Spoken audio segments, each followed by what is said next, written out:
right. So first up, let's get into the news with Kandi Burruss. So Kandi has confirmed that she's not coming back for the Real Housewives of Atlanta. And I just want to say, everybody who didn't see this coming, I saw it coming.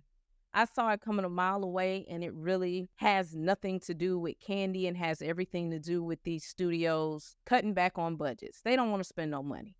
And Kandi is one of the highest paid people on Real Housewives. I think out of almost the whole franchise, not just the Real Housewives of Atlanta. She's probably the highest paid across everywhere, New York, Miami.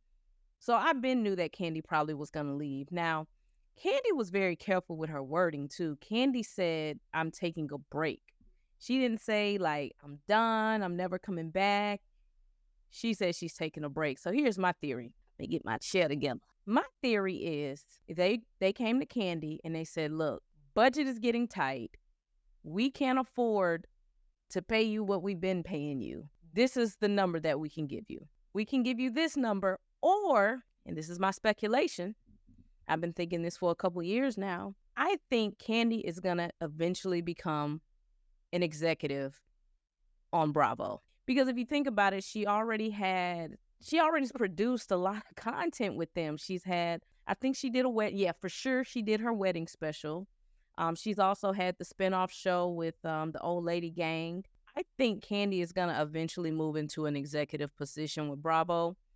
So I think two things are true. I think they told Kandi the budget is getting tight and we can't pay you what we used to pay you. And I also think they was taking a little bit too long to get back to her and she had other stuff to do.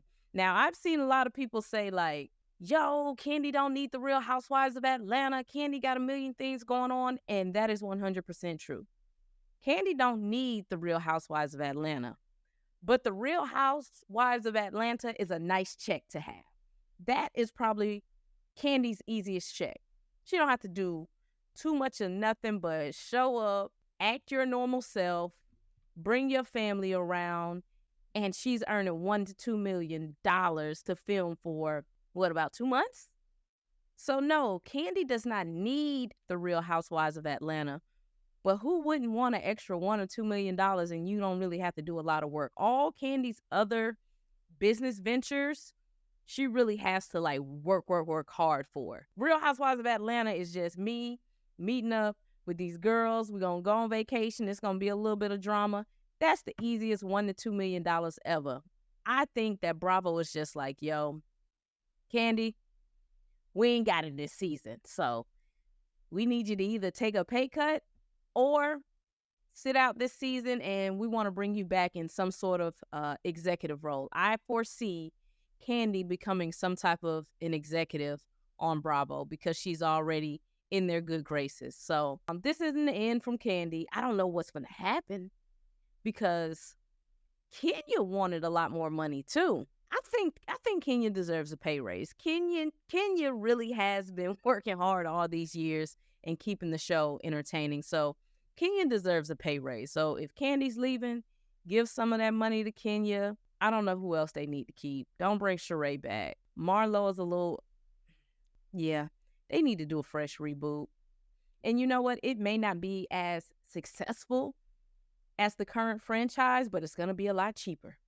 And that's all these businesses care about. They want to get costs down. So that's all we have on Kandi. Let's talk about the Nicki and Ice Spice Grammy mistake.